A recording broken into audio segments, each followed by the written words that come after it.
Welcome to new TV Telugu.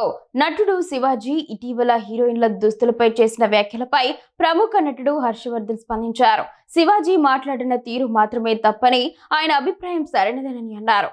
ఇటీవల ఒక ఇంటర్వ్యూలో హర్షవర్ధన్ మాట్లాడుతూ స్వేచ్ఛలో దుస్తులు ఒక భాగమని, కానీ దుస్తులు మాత్రమే స్వేచ్ఛ కాదని గుర్తించాలని వ్యాఖ్యానించారు.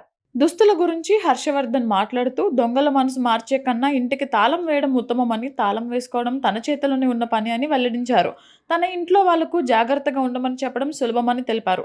కానీ దొంగలకు మాత్రం దొంగతనం చేయవద్దని, తాము లేని సమయంలో ఒంటరిగా ఉన్న వాళ్ళ మీద దాడి చేయవద్దని చెప్పడం చాలా కష్టమైన పని అన్నారు. కొన్ని రోజులుగా దుస్తుల వేషధారణ, శివాజీ వ్యాఖ్యలపై చర్చ సాగుతోందని, కానీ రెండు అంశాలను ఎప్పుడూ కలపకూడదని అన్నారు. స్వేచ్ఛ గురించి మాట్లాడినప్పుడు దానిపైనే దృష్టి సారించాలని, అదే సమయంలో దుస్తుల గురించి మాట్లాడినప్పుడు వాటి గురించి ఆలోచించాలని అన్నారు.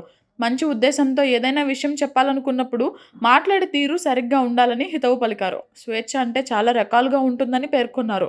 చదువు, బంధాలు, మనకు కావాల్సిన ఆహారం తినడం, మనం చూడాలనుకున్న ప్రదేశాలకు వెళ్ళడం, ఇవన్నీ స్వేచ్ఛలో భాగమే అన్నారు. ఇందులోనే మనకు కావాల్సిన దుస్తులు వేసుకోవడం కూడా ఉందని వ్యాఖ్యానించారు. ఆధునిక దుస్తులు ధరించడమే స్వేచ్ఛ కాదని గుర్తించాలని అన్నారు. ఇష్టారీతిన దుస్తులు ధరించినప్పుడు స్వేచ్ఛ అనే పదాన్ని ఉపయోగించకూడదని అన్నారు. మనం ఉండే ప్రదేశాన్ని బట్టి మన వేషధారణ ఉండాలని వ్యాఖ్యానించారు.